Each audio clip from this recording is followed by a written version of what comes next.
ఈ బులెటిన్ సమర్పిస్తున్న వారు Sai Teja silks, ladies and gents cloth showroom, Sagar road, Miryalaguda మరియు రాఫా కంటి వైద్యశాల, శ్రీనివాస్ థియేటర్ ఎదురుగా, మిర్యాలగూడ.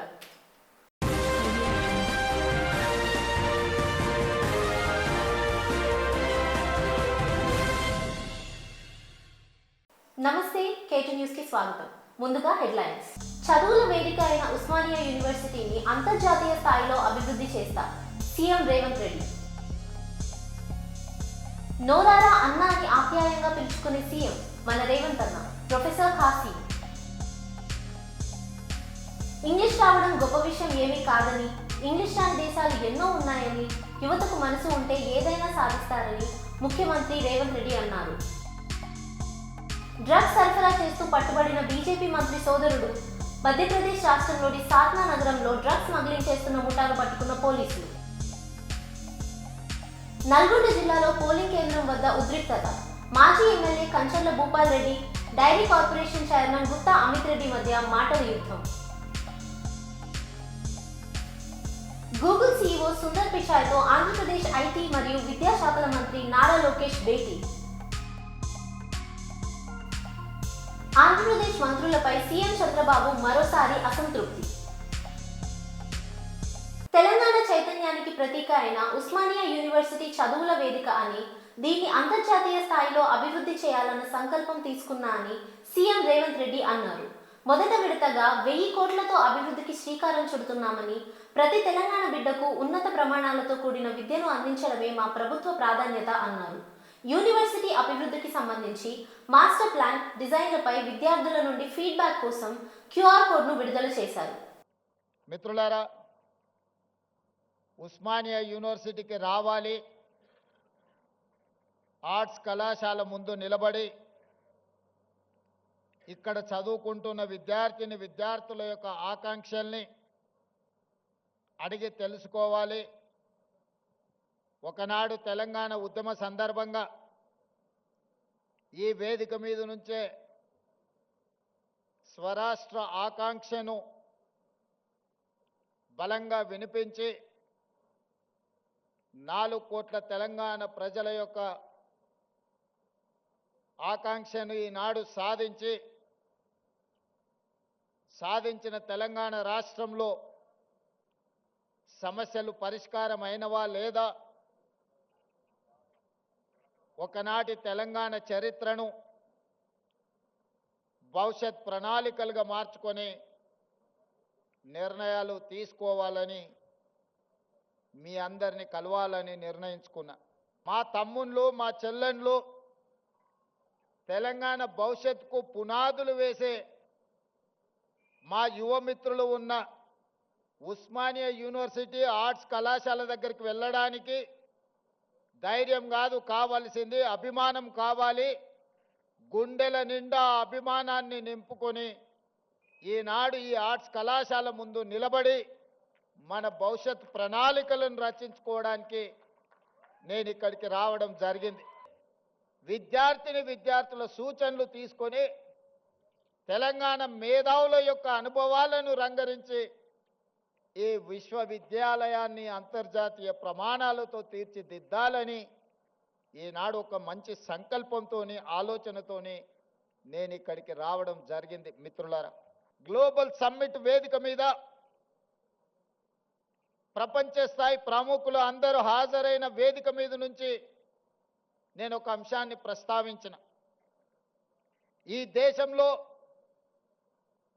తెలంగాణ ప్రాంతానికి, ఈ భూమికి, ఈ గాలికి, నీరుకి ఒక చైతన్యం, ఒక పౌరుషం ఉన్నది.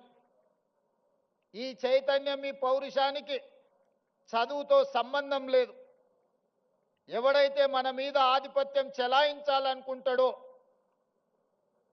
మనల్ని అదిమిపెట్టి మన మీద తన ఆధిపత్యాన్ని నిరూపించాలని అనుకుంటాడో, అప్పుడు పోరాటం పుట్టుకొస్తుంది తెలంగాణ గడ్డ మీద నుంచి అని నేను చెప్పా. సీఎం అంటే పైనుంచి దిగొచ్చినోడు, మనపై పెత్తనం చేసే పెద్దసారు అనే పోకడను గతంలో చూశామని, నోరారా అన్న అని ఆప్యాయంగా పిలుచుకునే సీఎం మన రేవంత్ రెడ్డి అని ప్రొఫెసర్ ఖాసీం కొనియాడారు. సీఎం పదవి అంటే ఏదో కీర్తి కిరీటం కాదు, అది సామాన్యుడికి దగ్గర ఉండటం, సామాన్యుల సమస్యలను పరిష్కరించడం అని రేవంత్ అన్న నిరూపిస్తున్నారని అన్నారు.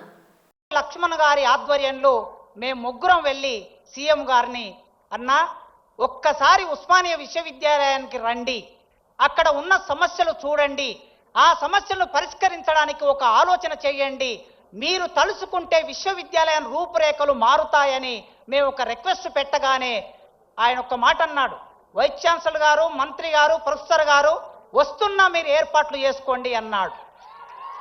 ఇచ్చిన మాట ప్రకారం వారే చొరవతో 1000 కోట్లు ఉస్మానియా విశ్వవిద్యాలయానికి ప్రకటిస్తున్నా అనే మాట ఇచ్చారు. ఈ రోజుల్లో ఇచ్చిన మాట మీద నిలబడే రాజకీయ నాయకులు ఎందరండి? పాలమూరు ముద్దుబిడ్డ రేవంత్ రెడ్డి గారికి ఉస్మానియా విశ్వవిద్యాలయం నిండు హృదయంతో స్వాగతం పలుకుతున్నది. వారితో పాటు మంత్రివర్గ సహచరులున్నారు, వివిధ హోదాల్లో ఉన్న పెద్ద మనుషులున్నారు, ఐఏఎస్ అధికారులున్నారు. అందరికీ పేరు పేరున స్వాగతం పలుకుతున్నాను. ఆర్ట్స్ కళాశాల తెలంగాణ రక్త మాంసాలతో నిర్మాణమైన ఆర్ట్స్ కళాశాల ముందు చరిత్రలో 1965లో ఈ దేశ ప్రధానమంత్రి ఇందిరాగాంధీ గారు ఈ ఆర్ట్స్ కాలేజీ మెట్లనెక్కారు. ఆ తర్వాత మొదటి ముఖ్యమంత్రి ఈ ఆర్ట్స్ కాలేజీ మెట్లెక్కారు రేవంత్ రెడ్డి గారు. చరిత్ర మౌనంగా ఉంటది, చరిత్ర సంభాషిస్తుంది, చరిత్ర ఒక్కొక్కసారి సంవాదం నడుపుతుంది. అలాంటి చరిత్రలో భాగమవుతున్న ముఖ్యమంత్రి వర్యులు ఎప్పుడో 25-30 ఏళ్ల కిందట గీతమ్మను ప్రేమించాడు, పెళ్లి చేసుకున్నాడు. కానీ ఈ మధ్య ఇంకొక అమ్మాయిని ప్రేమించాడు ముఖ్యమంత్రి గారు. విద్య అనే పేరు కలిగిన అమ్మాయిని ప్రేమిస్తున్నాడు. విద్య, వారు ప్రతి ఉపన్యాసంలో విద్య గురించి మాట్లాడుతున్నారు. నిన్న గ్లోబల్ సమ్మిట్లో కూడా విద్య గురించి మాట్లాడారు. ఆ విద్య అనే అమ్మాయిని ప్రేమిస్తున్నారు. ఆ ప్రేమ వారి గొంతులో ప్రాణం ఉన్నంత వరకు కొనసాగించాలని ఒక టీచర్గా కోరుకుంటున్నాను. మేము ఆగస్టు నెలలో మన విశ్వవిద్యాలయ వైస్ ఛాన్సలర్ గారు కుమార్ గారు నేను కలిసి ఒక అపాయింట్మెంట్ అడిగాం. సాంఘిక సంక్షేమ శాఖ మంత్రివర్యులు అడ్లూరి లక్ష్మణ్ గారి ఆధ్వర్యంలో మేము ముగ్గురం వెళ్ళి సీఎం గారిని, అన్నా ఒక్కసారి ఉస్మానియా విశ్వవిద్యాలయానికి రండి, అక్కడ ఉన్న సమస్యలు చూడండి, ఆ సమస్యలను పరిష్కరించడానికి ఒక ఆలోచన చేయండి, మీరు తలుసుకుంటే విశ్వవిద్యాలయం రూపురేఖలు మారుతాయని మేము ఒక రిక్వెస్ట్ పెట్టగానే ఆయన ఒక మాట అన్నాడు, వైస్ ఛాన్సలర్ గారు, మంత్రి గారు, ప్రొఫెసర్ గారు వస్తున్నా మీరు ఏర్పాట్లు చేసుకోండి అన్నాడు. ఇచ్చిన మాట ప్రకారం మేము సభలు పెడితే మా దగ్గరికి వస్తే మేము వారికి ఓట్లే ఇచ్చేది లేదు, మేము చందాలు ఇచ్చేది లేదు, మేము డబ్బులు ఇచ్చేది లేదు. కానీ ఇచ్చిన మాట ప్రకారం వచ్చారు. ఆగస్టు 25వ తారీఖు నాడు మన ట్యాగూర్ ఆడిటోరియంలో జరిగిన అద్భుతమైన సభలో వారు మా వీసీ గారు వెనక ముందాడారు డబ్బులు అడగడానికి. అయినా వారే చొరవతో 1000 కోట్లు ఉస్మానియా విశ్వవిద్యాలయానికి ప్రకటిస్తున్నా అనే మాట ఇచ్చారు. ఈ రోజుల్లో ఇచ్చిన మాట మీద నిలబడే రాజకీయ నాయకులు ఎందరండి? చాలా మంది ముఖ్యమంత్రులు నేను 30 ఏళ్ల కాలంలో విద్యార్థి రాజకీయాల్లో ఇప్పుడు చూస్తూ ఉన్నాను. ఈ ఉస్మానియా విశ్వవిద్యాలయం 100 సంవత్సరాల సందర్భంగా 200 కోట్లు ఇస్తామని చట్టసభలో హామీ ఇచ్చి మా ఆనాడు 100 ఇయర్స్ వైస్ ఛాన్సలర్ గారు కూడా ఇవాళ అతిథిగా ఇక్కడికి వచ్చారు. మాట ఇచ్చి మాట నిలబెట్టుకోలేదు. కనీసం 30, 40, 60 కోట్లు కూడా ఇవ్వలేకపోయారు. కానీ మొన్న మేము మళ్ళీ వెళ్ళినప్పుడు ఆయన అన్నాడు, 3 నెలల కాలం, ఆగస్టు నుంచి సెప్టెంబర్, అక్టోబర్, నవంబర్, ఇప్పుడు డిసెంబర్లో ఉన్నాం, 3 నెలల కాలంలో జీవో తీసుకొని, మీరందరూ వాట్సాప్ చెక్ చేసుకోండి, 1000 కోట్లకు సంబంధించిన జీవో తీసుకొని ముఖ్యమంత్రి గారు ఇక్కడికి వచ్చారు. ఇచ్చిన మాట నిలబెట్టుకున్న రేవంత్ రెడ్డి గారికి ఒక టీచర్గా, విశ్వవిద్యాలయం ఒకప్పటి విద్యార్థిగా, ఈ విద్యార్థి లోకం 40,000 మంది ఈ యూనివర్సిటీలో చదువుకుంటున్నారు. మీ అందరి తరపున వారికి వందనాలు తెలియజేస్తున్నా. ఇంగ్లీష్ రావడం గొప్ప విషయం ఏమీ కాదని, ఇంగ్లీష్ రాని దేశాలు ఎన్నో ఉన్నాయని, యువతకు మనసు ఉంటే ఏదైనా సాధిస్తారని ముఖ్యమంత్రి రేవంత్ రెడ్డి అన్నారు. చైనా సప్లైస్ ఆపితే ఇంగ్లీష్ మాట్లాడే అమెరికా ఒక గంట కూడా బ్రతకలేదని, జర్మనీ, జపాన్, చైనా దేశాలకు కూడా ఇంగ్లీష్ రాదని, అయినా ప్రపంచాన్ని ఏలుతున్నాయని సీఎం రేవంత్ అన్నారు. జర్మనీ, జపాన్, చైనా దేశాల్లోని ప్రజలకు ఏబిసిడీలు కూడా రావని, నాకు కూడా ఇంగ్లీష్ రాదు, అయినా తెలంగాణను 2 ఏళ్ల నుండి మంచిగా ఏలుతున్నా అని సీఎం రేవంత్ రెడ్డి తెలిపారు. నాకు బాగా తెలుసు, వాళ్ళు అనుకుంటుండొచ్చు ఎంగిల్ పీస్ రాదని. జర్మన్కు, జపాన్కు, చైనాకి ఎంగిల్ పీస్ ఏం రాదు నాయన. ప్రపంచాన్ని ఏలుతున్నది చైనా, జపాన్, జర్మనీ. అక్కడ ఇంగ్లీషు రానే రాదు, కనీసం మనం ఏబిసిడీలన్నా రాయగలుగుతున్నాం. మరి ఇవాళ ప్రపంచాన్ని శాసిస్తారు ఇంగ్లీష్ మాట్లాడే అమెరికా. చైనా సప్లైస్ ఆపితే ఒక గంట కూడా బతకలేదు, ఒక 1 అవర్ కూడా అమెరికా జీవించలేదు.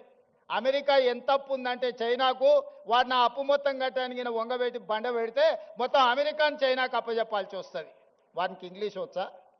జపాన్కి ఇంగ్లీష్ వచ్చా? జర్మన్లో ఉండే ప్రజలకు ఇంగ్లీష్ వచ్చా? మా ఈడ ఉండే యువమిత్రులకు కూడా ఇంగ్లీష్ రాదు అనేది ఏం పెట్టుకోకండి, అదేం పెద్ద విషయం కాదు. మనకు మానవత్వం ఉండాలి, మనకు మనసు ఉండాలి.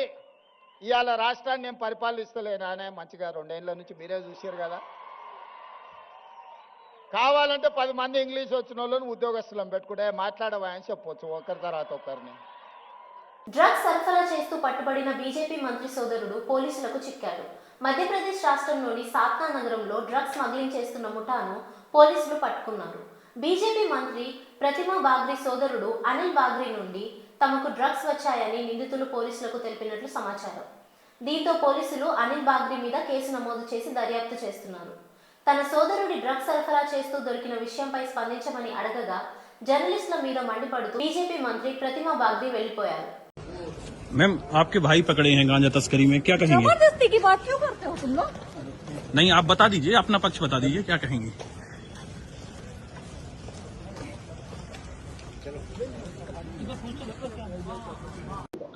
कल जो है थाना रामपुर बघेलान क्षेत्र अंतर्गत जो भरौआ गांव है उसमें पंकज सिंह बघेल पिता सत्येंद्र सिंह प्रताप सिंह बघेल जो अपने मकान के सामने एक टीन शेड में जो है धान की बोरियों के नीचे जो है 4 बोरियों में गांजा छुपा करके रखा था। उसे मुखबिर की सूचना पर दबिश दी गई और बोरियों में से 12 पैकेट जो है गांजे के प्राप्त किए गए, जिनका कुल वजन 46 किलो 134 ग्राम है, जिसकी कुल कीमत 9,22,680 रुपये पाई गई है।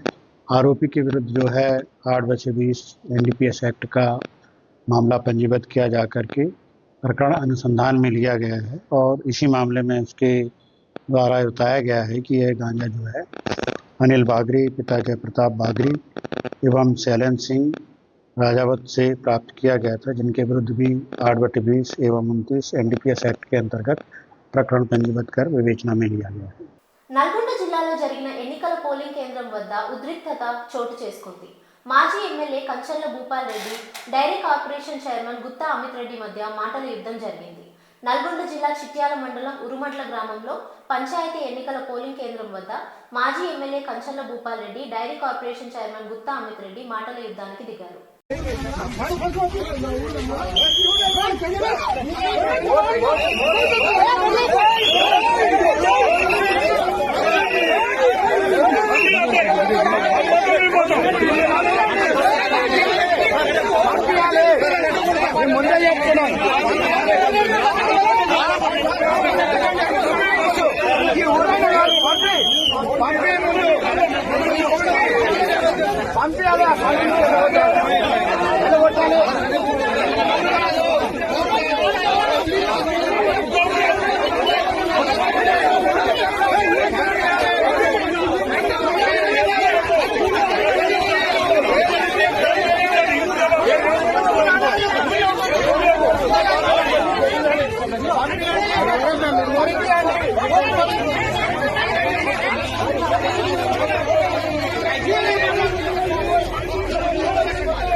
मीडिया नहीं बंद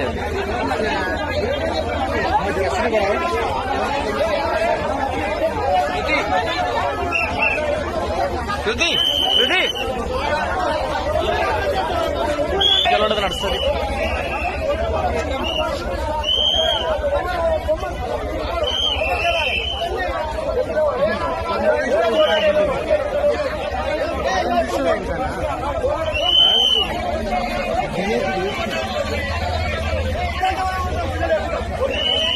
విశాఖపట్నంలో గూగుల్ ఏఐ డేటా సెంటర్ పనుల పురోగతిపై ఆంధ్రప్రదేశ్ ఐటీ విద్యాశాఖల మంత్రి నారా లోకేష్ సమీక్షా సమావేశం నిర్వహించారు.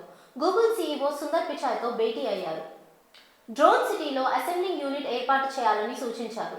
ఈ భేటీలో Google cloud CEO Thomas Kurian, global networking and infrastructure vice president హాజరయ్యారు.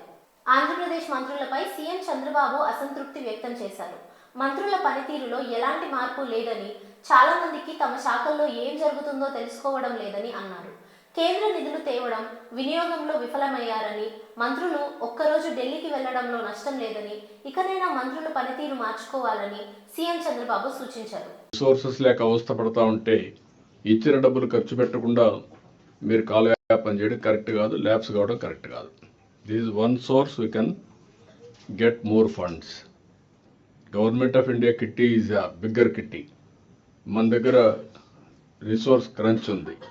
అలాంటప్పుడు వచ్చిన డబ్బులు సద్వినియోగం చేసుకోకుండా మీరుంటే అది కరెక్ట్ కాదు, ఎక్కడ ఏ డిపార్ట్మెంట్ అయినా. నేను I'm very clear on that. కాబట్టి మీరు అవన్నీ కూడా నాకు ఇమ్మీడియట్గా మీరు ఇచ్చేసి, మీరు finance and Delhi AP Bhavan మీరు కూడా ఇద్దరు ఆల్ డిపార్ట్మెంట్ చెప్పి, ministers I'm telling you, all secretaries I'm telling you, one day మీరు ఢిల్లీ పోతే ఏం కాదు, మీరు కూర్చోండి, యూ డూ యువర్ హోంవర్క్. ఇట్లా అసిస్ట్ చేస్తారు ప్రవీణ్ గారు, వీళ్ళందరూ ఫైనాన్స్ కూడా హెల్ప్ చేస్తారు. కానీ మీరు మాత్రం దట్ ఈజ్ యువర్ రెస్పాన్సిబిలిటీ, ఇది నాది కాదు, మీరు డబ్బులు ఇస్తే నేను ఖర్చు పెడతా. That is only a reactive. You must be proactive. Proactive is different, reactive is different. Ministers కూడా చాలామందికి అవగాహన లేక 1.5 year అయినా ఇంకా మీరు ముందుకు పోయే పరిస్థితులు లేరు. మీరు ఉండాలి, మీరు లీడర్షిప్ ఇవ్వాలి, మీ కింద నుండి సెక్రటరీస్ కూడా గైడ్ చేయాలి, వాళ్ళు కూడా ముందుకు తీసుకుపోవాలి. Sir, just one submission, sir.